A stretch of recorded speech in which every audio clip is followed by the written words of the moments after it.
The rain, a ceaseless curtain in the Pacific Northwest, had been my sole companion for the last leg of the journey. My old sedan, packed with the meager remnants of my former life, groaned under the weight of it all, both literal and figurative. Blackwood Manor.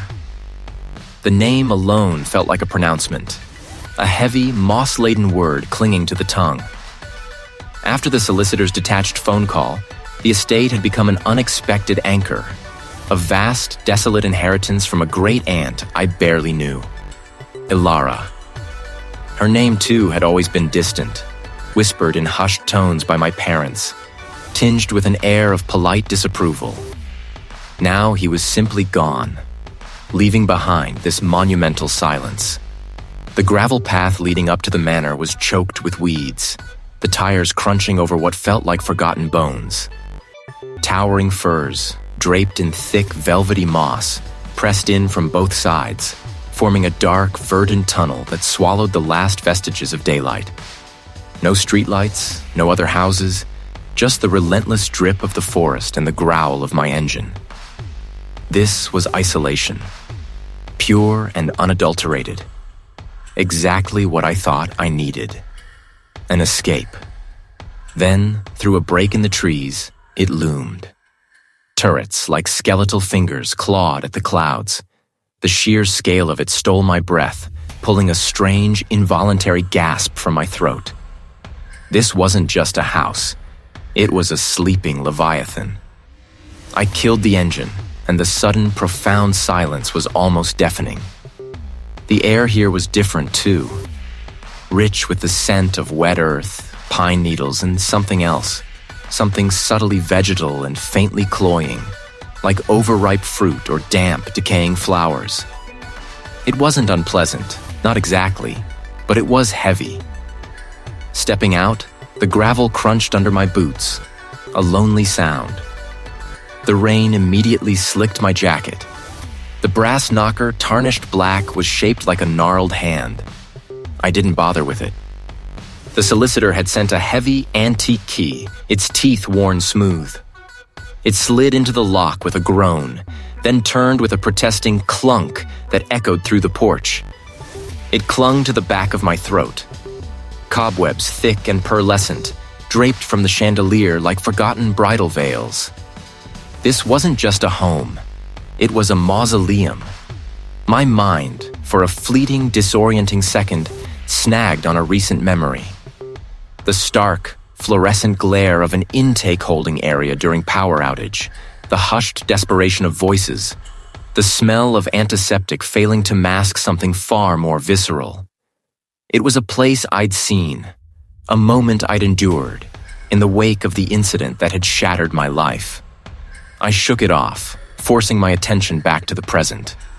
I found a light switch near the door, flicked it, and nothing happened.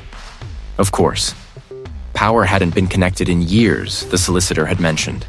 Just as well. I began to explore, starting with the ground floor. Room after room unfolded. A vast drawing room with shrouded furniture like sleeping giants. A dining hall dominated by a table long enough for a small banquet, its surface scarred by time. My beam caught a peculiar object on the corner. A pressed flower unlike any I'd ever seen. Its petals a deep, almost black violet, with a strange, almost fibrous texture pinned to a corkboard. Around it, other dried specimens, some familiar, some utterly alien, were arranged in meticulous, almost obsessive patterns. Hints of Ilara, the reclusive botanist, were everywhere. She hadn't just collected plants. He had studied them with an intensity that bordered on reverence. The further I ventured, the more pronounced that strange, earthy, sweet scent became. It was strongest in a sunroom at the back, its glass panes opaque with grime and streaked with moss. Here, the floor was littered with overturned terracotta pots and dried skeletal remains of plants. But beneath the debris, something else caught my eye. Near a cracked window where a sliver of light from the perpetually overcast sky struggled to penetrate, a growth clung to the stone wall. It wasn't ivy, nor any common mold. They snaked across the mortar, pushing between stones, a silent, invasive calligraphy. At their tips, small, fleshy nodes, the color of bruised plums, glistened with an unsettling moisture. My breath hitched. It looked organic, but not like anything I'd ever encountered in a garden. This wasn't just neglect. It was something alive, something quietly, persistently spreading. This wasn't just a house filled with dust and memories. This was a house that was breathing. And it wasn't breathing alone. Blackwood Manor. I finally killed the engine. The sudden silence of the interior, a stark contrast to the relentless drumming on the roof. Stepping out, the chill bit deep, and the manor loomed, a hulking silhouette against the bruised sky. This wasn't just a house. It was a monument to solitude, a place where the world felt very far away, which, I supposed, was exactly what I'd wanted. The first few days were a blur of unpacking boxes and the daunting realization of the manor's sheer scale. Dust motes danced in the slivers of light that pierced the heavy drapes, illuminating a history I knew nothing about. Every floorboard creaked a different note. Every gust of wind outside sighed through a new crack in the ancient frame.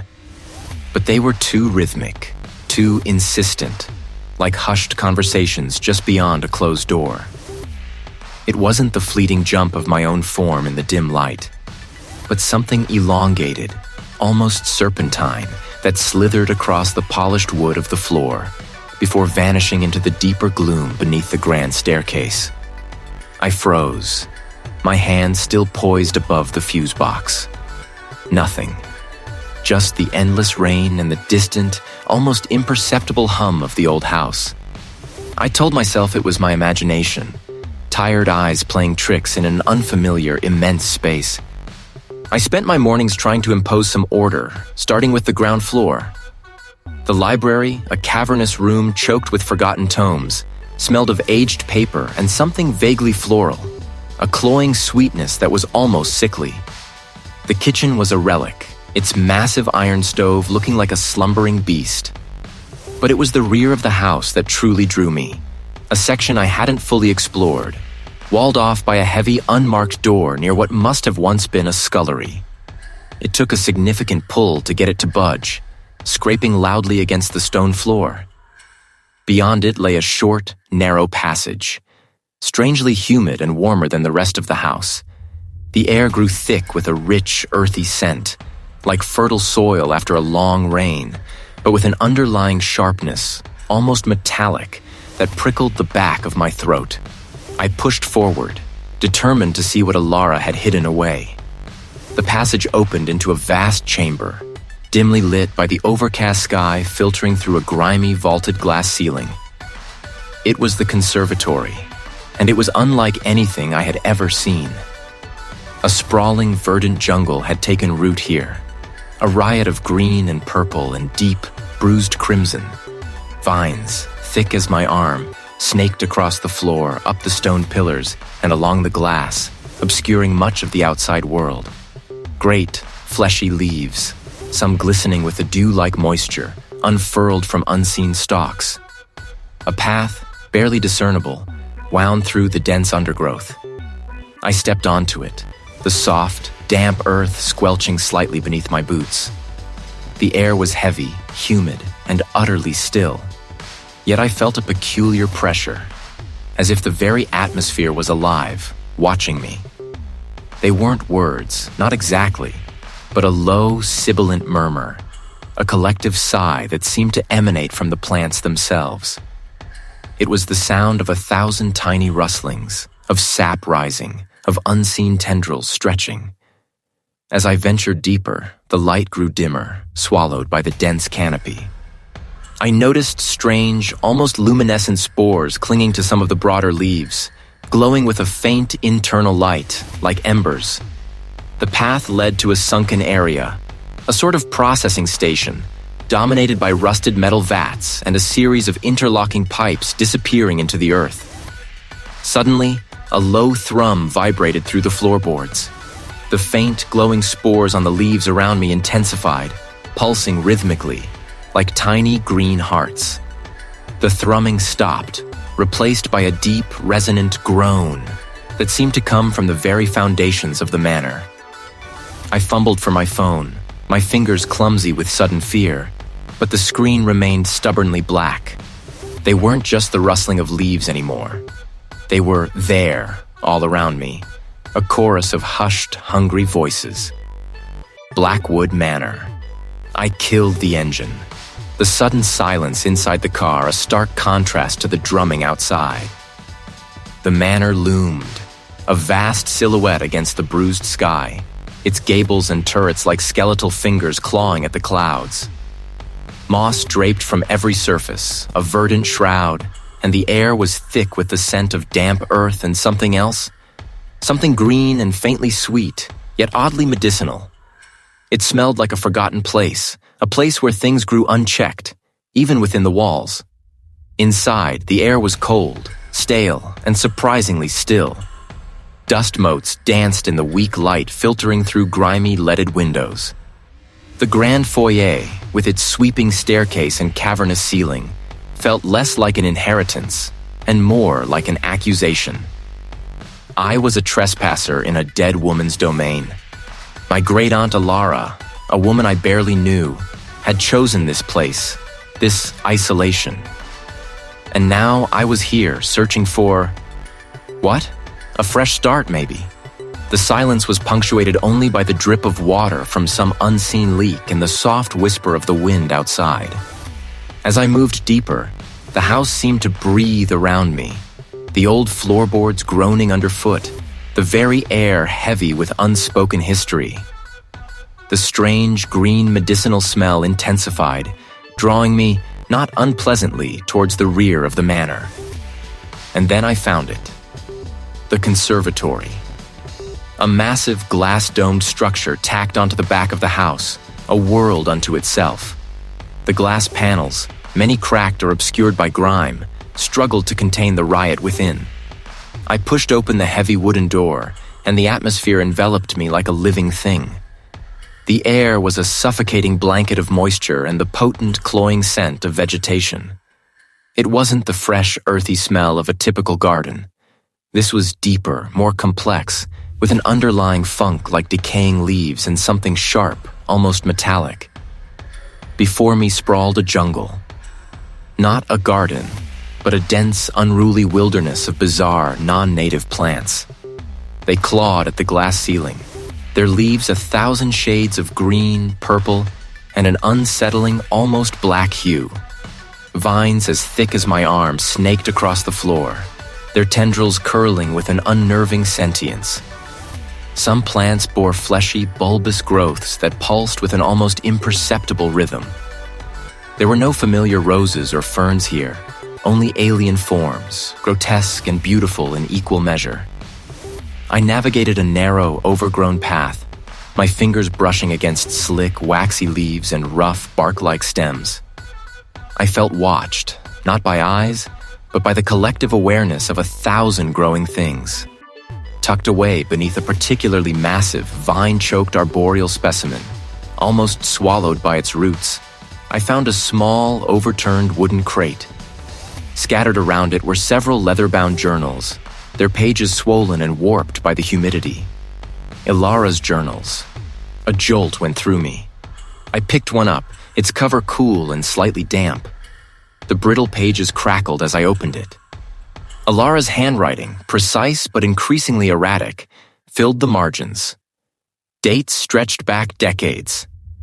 I skimmed initial entries, detailing Latin names of plants I'd never heard of, notes on soil composition, light requirements. Then the tone shifted. October 17th. The new specimen thrives. Remarkable resilience. Its root system, unlike anything I've cataloged. Deep, pervasive. November 3rd. The growth expands rapidly. Observations suggest a symbiotic relationship with the underlying geology. Not merely soil, it draws from the very bedrock. Fascinating. My brow furrowed. The growth? The root? It sounded less like botanical study and more like something else. I flipped to a later entry, the handwriting more frantic now, ink bleeding slightly. January 22nd. It understands. Not in a sentient way, not precisely. But it responds. To my touch. To the vibrations of the house. To the... I turned another page, my heart beginning to thump a slow, heavy rhythm. March 1st. Containment becoming problematic. The root finds pathways, through the foundations, into the walls. It seeks expansion. It seeks a host. I must be careful. I must guide it. A host. My skin prickled. I looked around at the pulsating bulbs, the coiling vines, suddenly seeing them not as plants, but as tendrils, reaching, probing. A sudden flicker in the corner of my eye. My phone, clutched in my hand, became my only source of light. Its beam cut through the gloom, revealing the grotesque silhouettes of the plants, now more menacing than before. I needed to find a more stable light source, a way out of this increasingly claustrophobic jungle. My phone beam danced across the floor, catching a small, inconspicuous metal door, almost completely obscured by a thick curtain of ivy. It looked like an old service entrance, tucked away beneath a massive, gnarled root system that seemed to have burst through the concrete floor. It groaned as I forced it open, revealing a narrow, descending passage of rough-hewn stone. But the pull, that subtle, insistent tug, was still there, stronger now, urging me forward. This was clearly an old processing area, perhaps for Alara's more unusual specimens. The air here was heavy with the stench of decay and something sickly sweet, a smell that made my stomach churn. The label wasn't written anywhere, but the purpose was clear. This was where things were brought in, processed, contained. And then, in a far corner, partially covered by a tarp, something shifted. My heart hammered. The tarp wasn't moving on its own. Something underneath it was. A low, guttural thrum vibrated through the floor. I froze, my phone beam locked on the shifting tarp, my breath caught in my throat. What was Alara holding here? What was still alive in this forgotten, lightless space? I backed away, slowly, carefully, my eyes glued to the shifting form, the stench of decay growing unbearable. This was more than just a garden. This was a prison. And something was trying to get out. A host.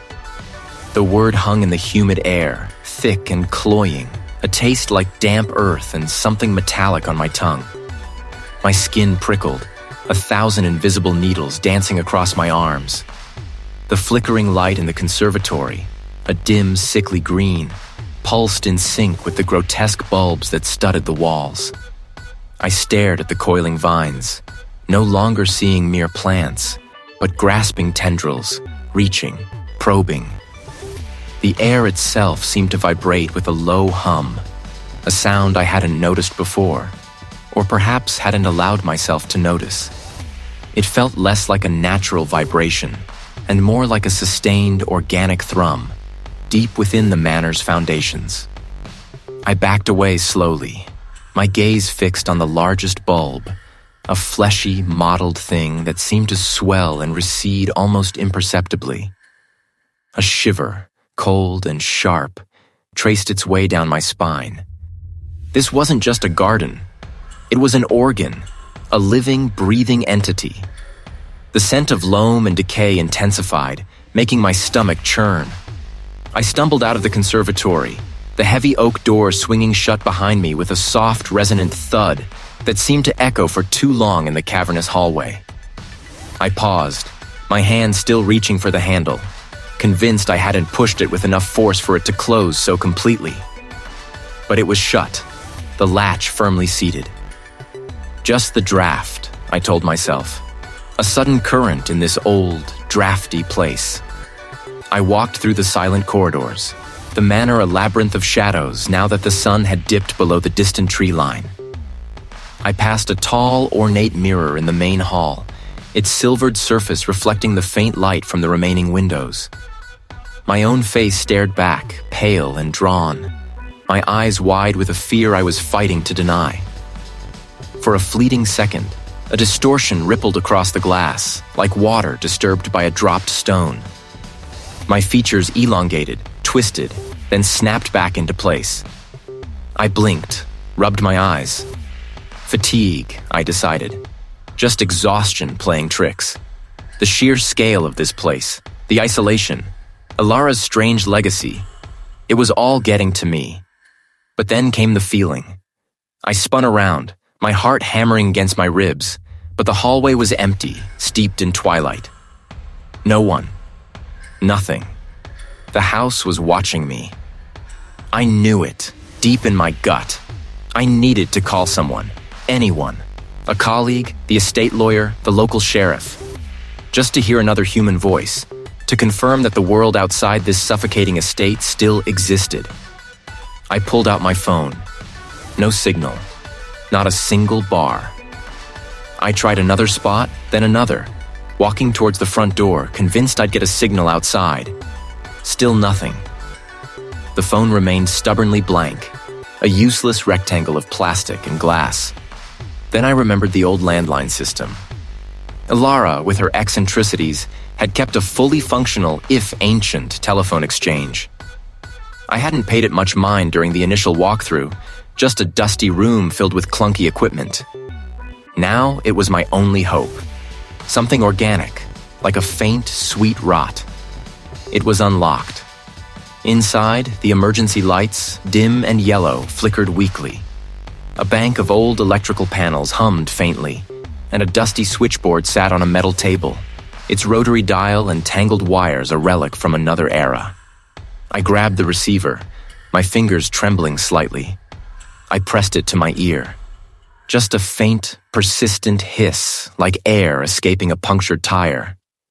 I tried to dial, forcing my fingers into the familiar holes, but the dial stuck, resisted, then spun freely with a grating screech. It wasn't just dead, it felt deliberately jammed, broken. I tried another line, then another, frantically working the ancient mechanisms. The house wasn't just isolated, it was actively severing my connection. It wanted me alone. I wasn't just in an old, creepy house, I was trapped. It was the same hum I'd heard in the conservatory, the same pulse. The house was alive. And it was closing in.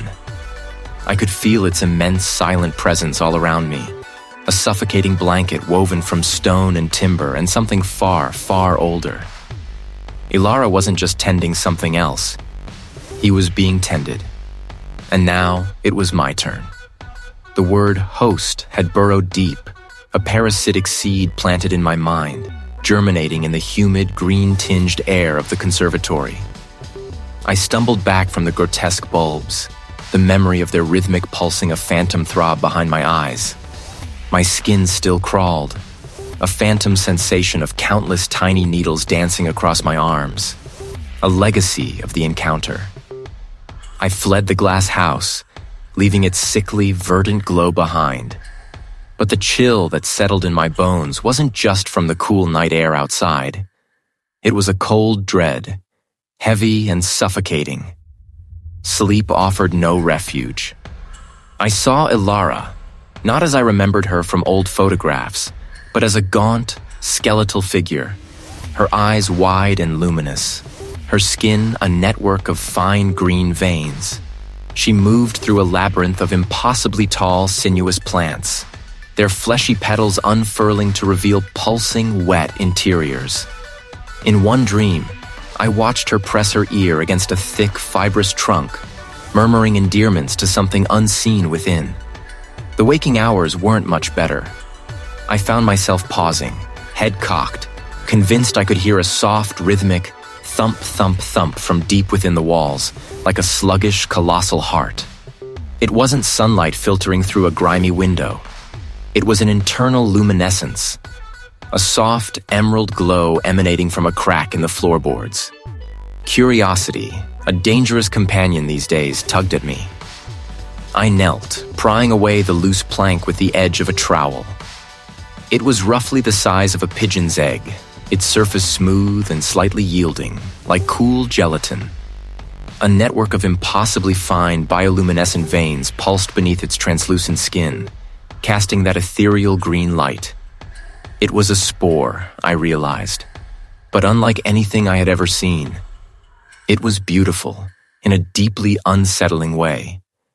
As my fingers brushed against its cool surface, a jolt, not of electricity, but of something far more profound, shot through me. It wasn't pain, but a sudden, overwhelming sense of belonging, a recognition that felt ancient and wrong. My hand closed around the spore, cradling its soft, pulsing warmth. Take me. Keep me close. My rational mind screamed. This was dangerous. This was unnatural. This was what Alara had been tending. But the compulsion was a tide, pulling me under. I wanted to protect it. I wanted to understand its glow, its silent plea. My grip tightened, the cool, smooth surface a strange comfort in my palm. The next few hours blurred. My thoughts became fragmented, elusive. My head throbbed, a dull ache that intensified with every passing minute. My vision flickered, the edges of my sight blurring, then sharpening with unnatural clarity, only to blur again. Then, the lights went out. Not just in the utility room, but throughout the entire manor. The sudden plunge into blackness disoriented me completely. I stumbled, my knees giving out, and my head struck something hard and unyielding. The air was thick with the smell of damp stone and something vaguely chemical, like old cleaning solvents.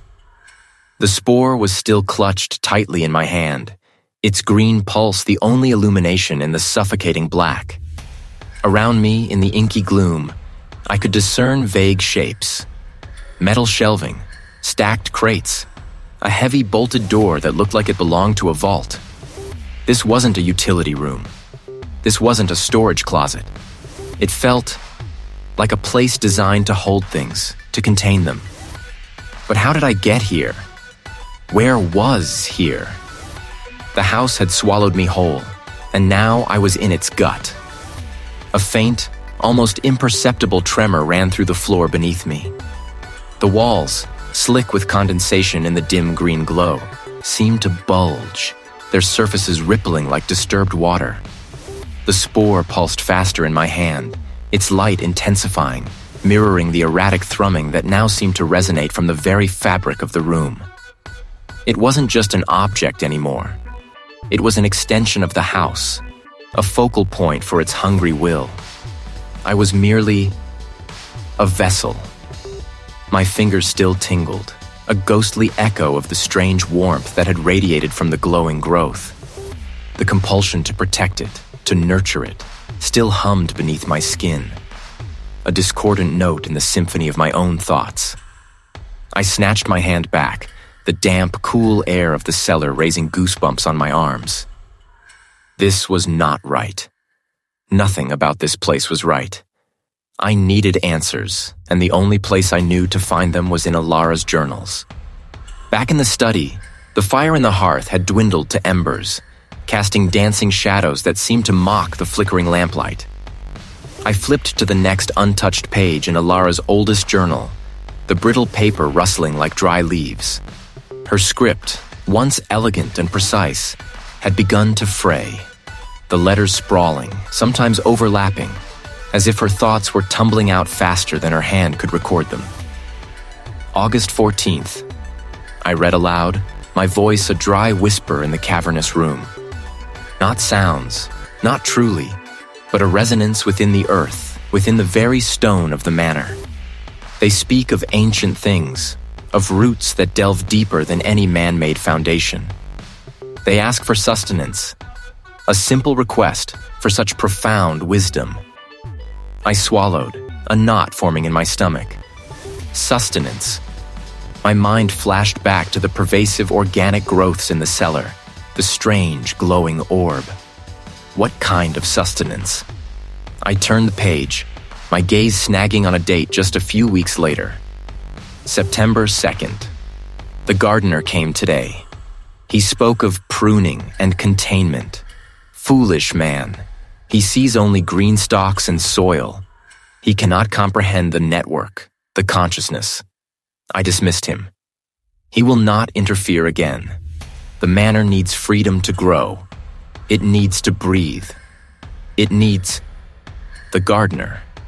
He'd tried to intervene. What had Ilara done to ensure he wouldn't interfere again? Ilara's entries grew increasingly fragmented. Her observations less about botany and more about a symbiotic relationship, a dialogue between herself and the manor. She wrote of the hunger, a constant pervasive need emanating from the deep. She spoke of offering gifts to placate it, to encourage its growth, its understanding. October 27th. The inspector arrived, a man in a crisp suit, his eyes sharp but unseeing. He spoke of eccentricities and neglect. He did not understand the intricate tapestry I am weaving, the life I am fostering. He asked too many questions about the disappearing animals, about the odd discoloration of the soil near the old well. He called it delusional thinking. He called it madness. He had me taken away, briefly. They thought to break the connection. They thought to starve the mind. Its roots, its tendrils, stretched across the miles, a silent song in my bones. I felt its longing, its patience. They released me. They had no true hold. No one understands the true nature of hunger. The manor knows. Ilara had been institutionalized, if only briefly. Not for her physical health, but for her mind. They had seen her madness, but she hadn't seen it herself. He had seen only a misunderstanding, a temporary inconvenience. The disappearing animals, the odd discoloration of the soil.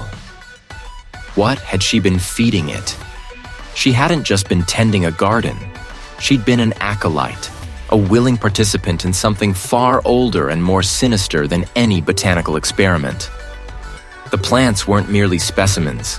They were a collective, a conscious entity, and Ilara believed they communicated, demanded, consumed. My stomach twisted. If the manor was its root system and the plants its tendrils, then Ilara had been its keeper, its supplier. And now I was here. The manor wasn't just breathing, it was waiting. And I, Blake, was its new host. I slammed the journal shut, the sharp report echoing in the silence. My hands trembled, not just from the sudden movement, but from the words I'd just read. The phrase burrowed into my mind, a cold, sharp splinter. Ilara hadn't been just eccentric. She'd been seen, judged, confined, if only briefly. Not for her physical health, but for her mind. They had seen her madness. But she hadn't seen it herself. He had seen only a misunderstanding, a profound ignorance on the part of those who dared to question her. I paced the library, the scent of old paper and dust suddenly suffocating. What had they found so alarming? What had she said or done to warrant such a response? And more importantly, what did it have to do with Blackwood Manor?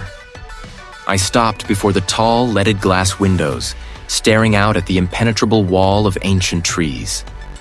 The manor stood like a sentinel, its secrets clinging to its stone like moss. My own personal tragedy had brought me here, seeking refuge, a fresh start. I reopened the journal, flipping through pages, my fingers tracing Ilara's elegant looping script. I was looking for anything else, any other mention of that place, that time. There was nothing explicit. But then a page caught my eye. It wasn't text, it was a sketch, crude but precise, of a root system. At the bottom, a tiny, almost imperceptible symbol, an inverted triangle with 3 small dots beneath it. I frowned, running my thumb over the rough paper. An inverted triangle. I remembered seeing a similar symbol etched into the stone fireplace in the main hall, almost hidden by years of soot and grime.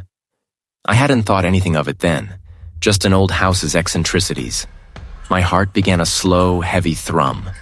If Ilara had been institutionalized because of what she knew or what he was doing here, then the answers had to be deep within the manor itself. I grabbed a powerful lantern from the study and headed for the main hall. The fireplace loomed, a maw of blackened stone. I ran my hand along the rough surface, searching. There it was, faint but distinct. The inverted triangle. I pushed, prodded, tapped. Nothing. I looked closer, my fingers tracing the outline of the symbol. The dots. What did the dots mean? 3 of them. My gaze dropped to the hearth. 3 flagstones, worn smooth by centuries of footsteps. I knelt, pushing on each one in turn. The first 2 were solid. The third, near the back, gave a little. A faint, grating sound, like ancient teeth grinding. I pushed harder, applying my full weight. My stomach clenched. This was it. I hesitated for only a moment. The air below felt heavy, a living thing against my skin. But the pull of the unknown, of Alara's secrets, was stronger than my fear. The opening led to a cramped, earthen tunnel, barely wide enough for my shoulders.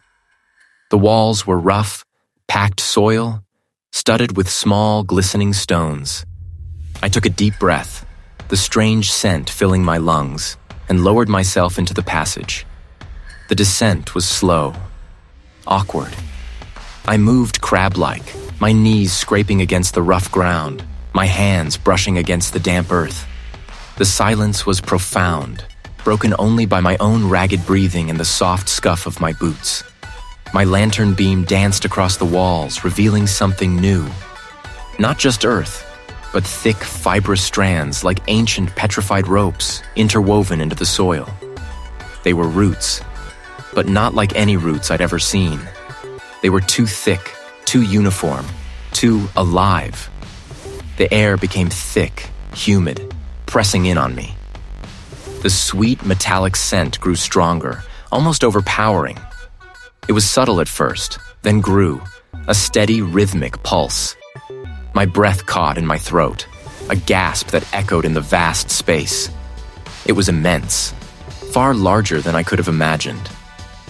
Not a natural cave, but something constructed, or perhaps grown. The entire cavern was a pulsating network. Enormous, gnarled roots, thick as tree trunks, crisscrossed the space, forming a grotesque, organic architecture. Between them, colossal fungal growths erupted from the damp earth, some like monstrous fleshy shelves, others like bloated, translucent sacs that quivered with each slow pulse. It wasn't just a sound, it was a physical presence, a slow, deliberate heartbeat. The air was heavy with that cloying, sweet and foul scent, now so potent it tasted like rot and nectar on my tongue. My gaze swept across the cavern, taking in the impossible scale of it all. These weren't just roots beneath a house. This was the house. Blackwood Manor wasn't built over something. It was a part of it. It was merely the visible tip of this colossal subterranean organism, and I was standing right inside it. The manor hadn't just held secrets. It was the secret. And now I was standing in its very belly. A new host, a fresh source of something this organism, might hunger for. I was being absorbed. Alara hadn't been just eccentric. She'd been involved. The thought curdled in my stomach, turning the meager breakfast I'd forced down into a leaden weight. It was a smell I was growing sickeningly accustomed to, a signature of this house. I could almost hear the house breathing, a low, resonant hum that vibrated through the floorboards, up into my bones. I stood, the journal still clutched in my hand, and walked to the window. Outside, the perpetual Pacific Northwest mist clung to the ancient cedars, blurring the edges of the world.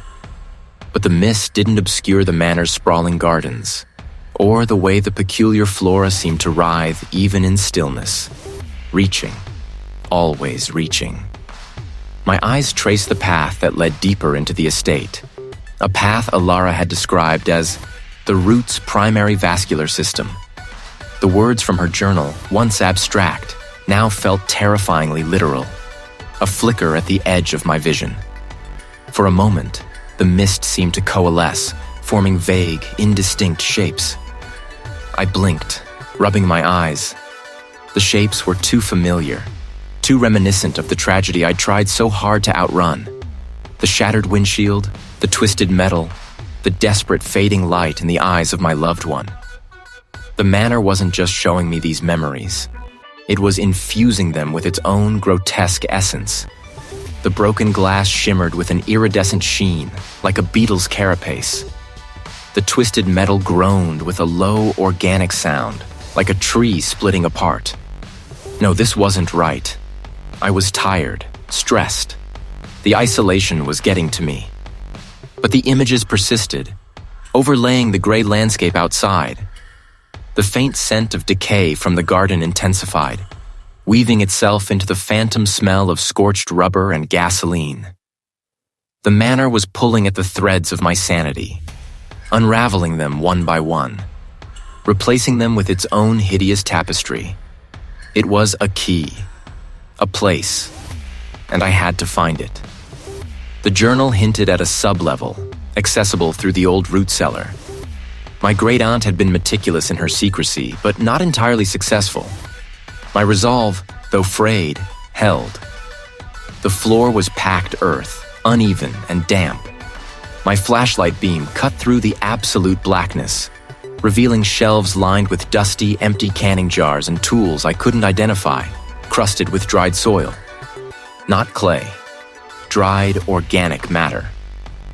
At the far end, partially obscured by a stack of ancient, rotting crates, was a low, heavy wooden door. It was bound with iron straps, rusted and pitted. I pushed against it, the wood groaning in protest, the hinges shrieking like something in pain. It opened onto a narrow, descending passage.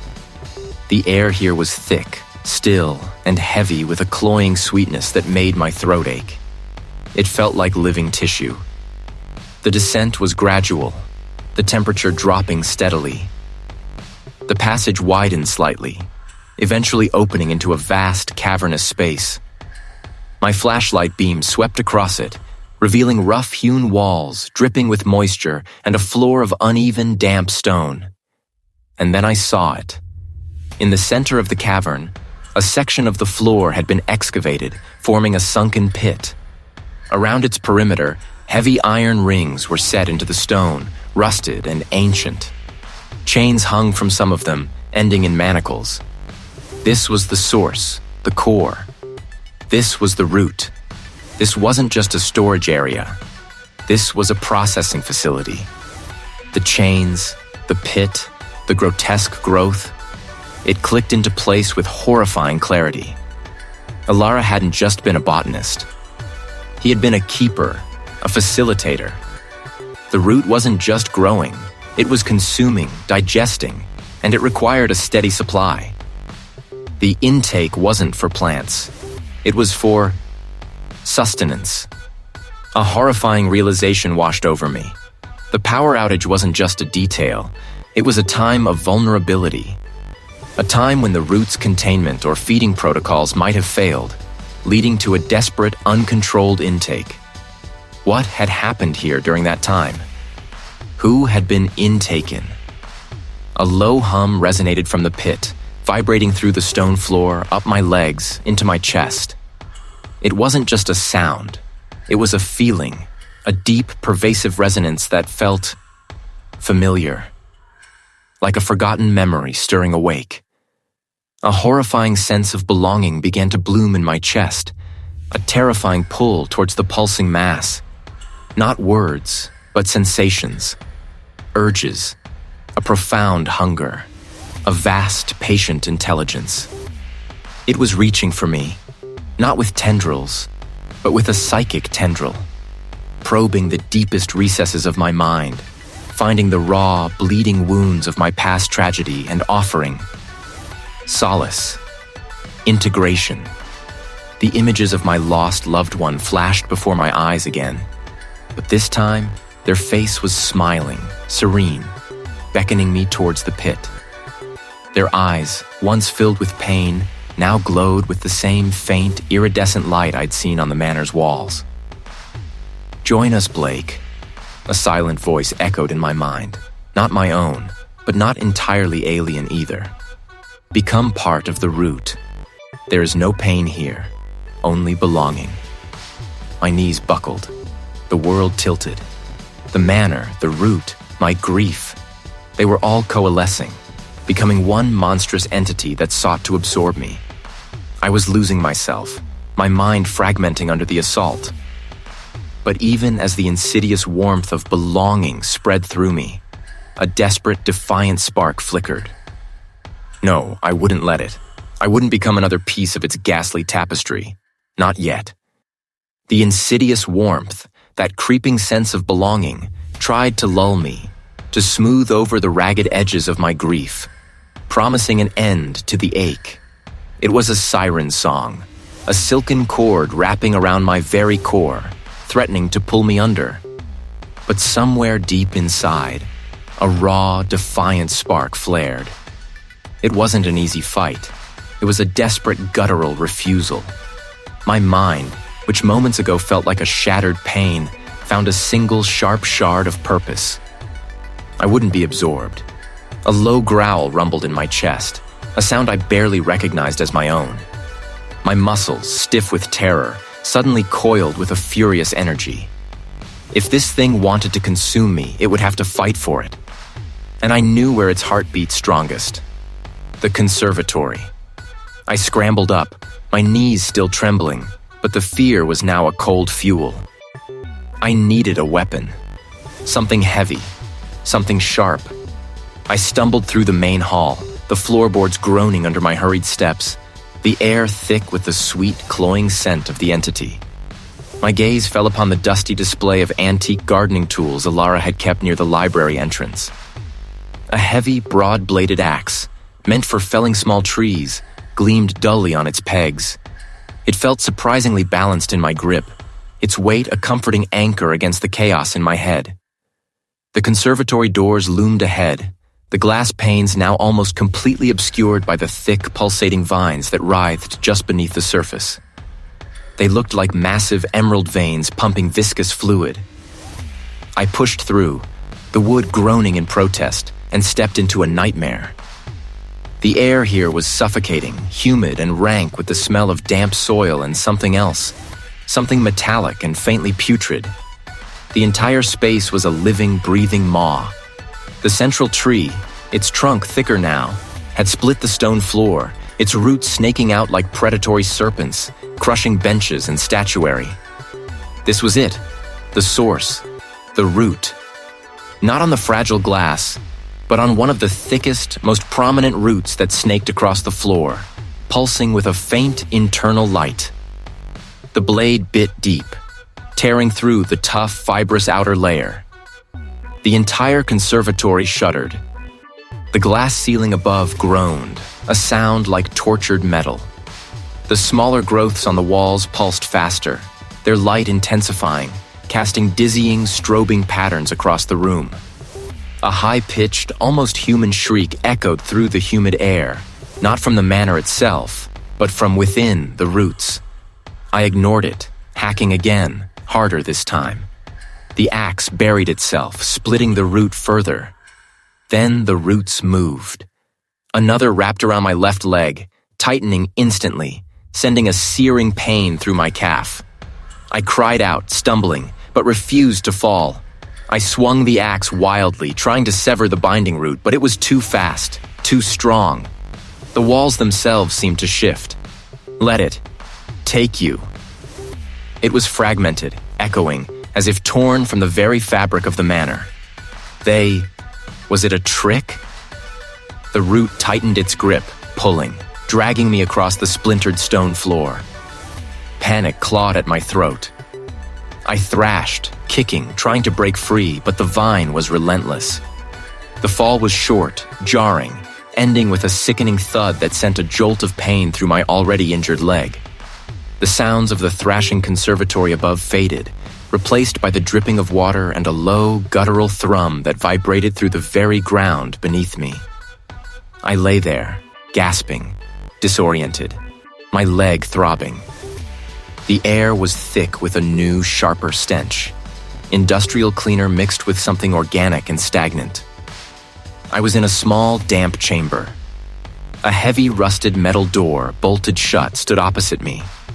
They pulsed faintly, mirroring the thrumming I felt. This wasn't a cellar. This wasn't a utility closet. This was something else entirely. My gaze followed the tubes, then darted to a small, built-in table against the far wall. Next to it, a crude, hand-drawn diagram was tacked to the wall, showing a series of interconnected chambers, with lines leading to a central labeled space. This wasn't just a room, it was a function, and the power was out. The manor hadn't just trapped me, it had delivered me to its processing chamber. The realization hit me like a physical blow. She'd been cultivating, feeding, and perhaps, eventually, becoming part of an intricate, monstrous system. And now, I was next. My legs screamed in protest as I tried to push myself up, but the sharp, stabbing pain told me something was very, very wrong. I was trapped. And whatever those tubes were for, I had a terrifying suspicion I was about to find out. Delivered me to its processing chamber. That's what I'd thought. But the true horror was in the chilling precision of the new location. I reached out, my fingers brushing against a surface that felt like rough-hewn stone, slick with a fine, almost imperceptible slime. The air was still, utterly devoid of the usual creaks and groans that had become the manor's constant, unnerving soundtrack. It was as if the entire structure held its breath, waiting. I pressed my back against the cold stone, trying to orient myself. My mind reeled. Alara hadn't just been tending a garden. She'd been cultivating, feeding. And now I was here. This wasn't a room designed for human comfort. It was functional, brutal. It was the sound of something vast and alive, dormant but aware. It wasn't a voice, not exactly. More like the rustle of dry leaves, or the slow, deliberate scrape of roots beneath stone. You are here. I wouldn't belong. Not like this. I wouldn't be a part of whatever horrific ecosystem Alara had cultivated. Determination, brittle but firm, took root. If this was where it wanted me, this was also where I would fight it. I needed answers, and I knew where to look. Alara's journals. She kept them everywhere, tucked into alcoves, pressed between books.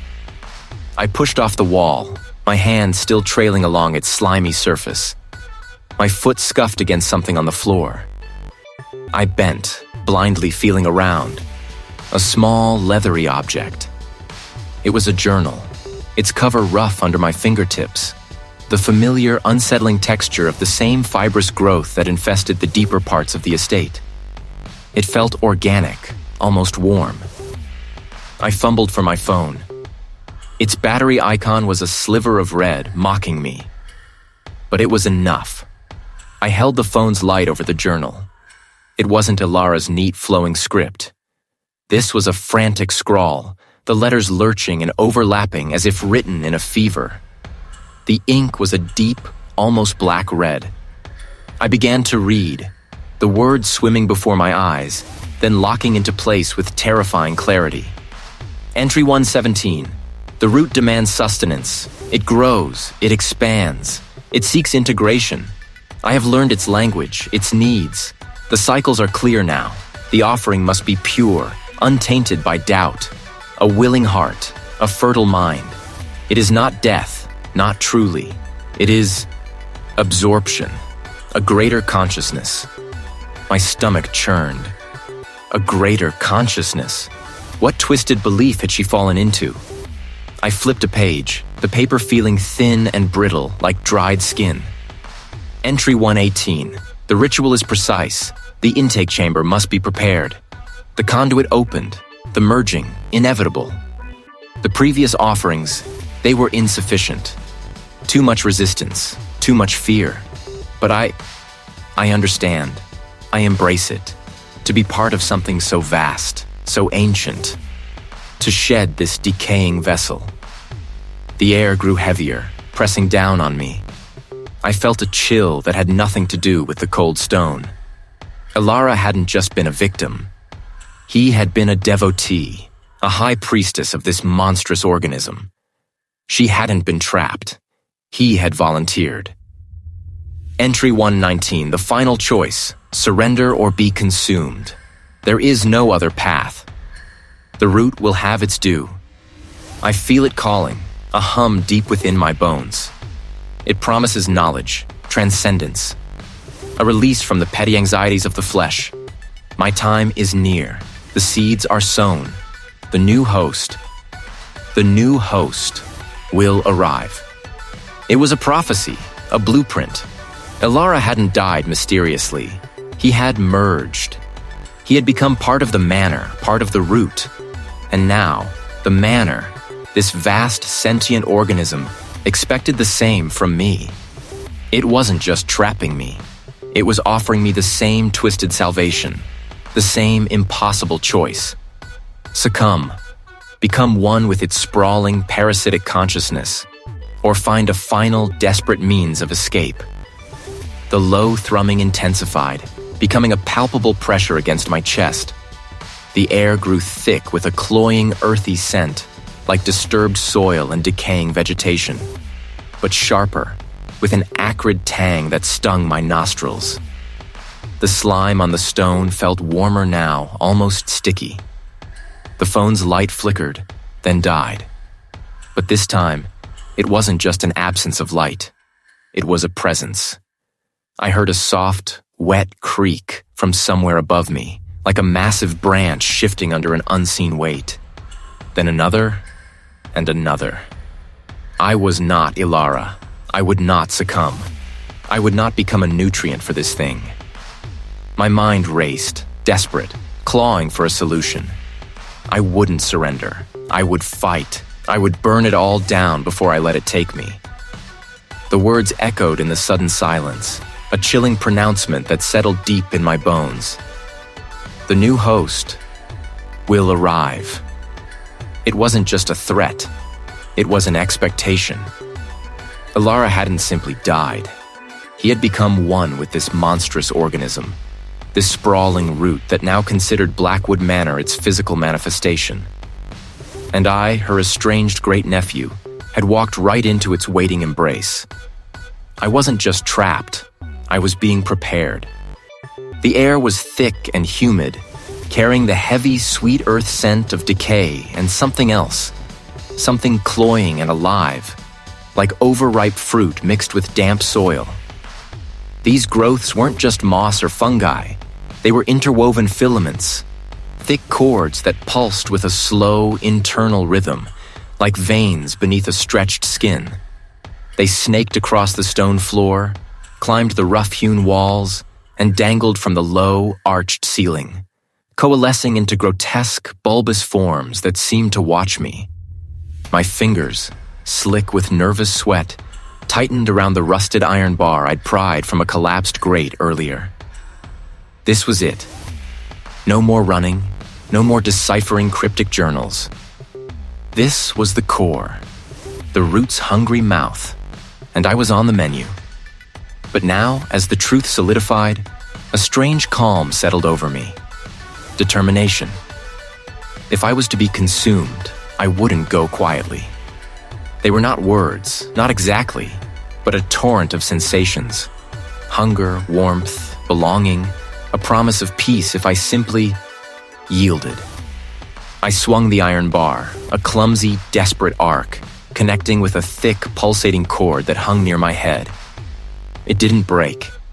Instead, it recoiled with a wet, rubbery thud, and a thick, viscous sap, phosphorescent green, oozed from the wound. The air immediately filled with an even stronger, more acrid version of the sweet earth smell, sharp enough to sting my nostrils. The entire chamber seemed to sigh, a deep, guttural sound that vibrated through the very stones beneath my feet. The bioluminescent glow intensified, bathing the space in an eerie, sickly green light. More tendrils emerged, faster now, from cracks in the walls, from beneath the floor, from the ceiling. They writhed, slow and deliberate, like blind white worms seeking purchase. I stumbled back, my heart hammering against my ribs, a frantic bird desperate for escape. Or, if I couldn't escape, I had to wound it, cripple it somehow. My eyes darted around the chamber, seeking any weakness, any point of vulnerability. There, in the far corner, a massive, gnarled root system, thicker than a man's torso, pulsed with a brighter, more insistent light. It seemed to be the heart of this specific chamber, drawing the smaller tendrils towards it like tributaries to a river. That had to be it. With a roar that felt more like a prayer, I charged. The tendrils surged to meet me, whipping through the air, trying to ensnare my legs. I kicked, I slashed with the iron bar, feeling the sickening give of organic matter, the spray of the green sap. My clothes were damp with it, clinging to my skin, and the scent was overwhelming, filling my mouth, my throat. One thick tendril wrapped around my right ankle, pulling me off balance. I crashed to the floor, the iron bar clattering away. Panic clawed at my throat. Another tendril snaked around my arm, then my chest, binding me. I struggled, feeling the immense, unyielding strength of the root. It wasn't trying to crush me, not yet. It was holding me slowly, deliberately, pulling me towards that central, glowing mass. I saw Alara's face, not in my mind's eye, but superimposed onto the glowing mass, her features shifting, merging with the organic contours. Her eyes, wide and vacant, seemed to stare through me. "No!" I screamed, a desperate, defiant cry. I thrashed, twisting my body, feeling the rough, fibrous tendrils abrade my skin. It was trying to extinguish me, to make me part of its vast, silent consciousness. The iron bar. With a surge of adrenaline, I snatched it up, ignoring the burning pain in my constrained arm. I brought it down, not on the tendrils binding me, but on the closest, thickest root of the central mass. Crack! It was a sound like dry wood splitting, a sound that reverberated through the entire chamber, followed by a wet, tearing rip. The glowing core pulsed erratically, dimming for a split second before flaring brighter, angrier. A wave of raw, psychic pain, not my own, washed over me, a scream of ancient, violated life. The tendrils holding me spasmed, their grip loosening just enough.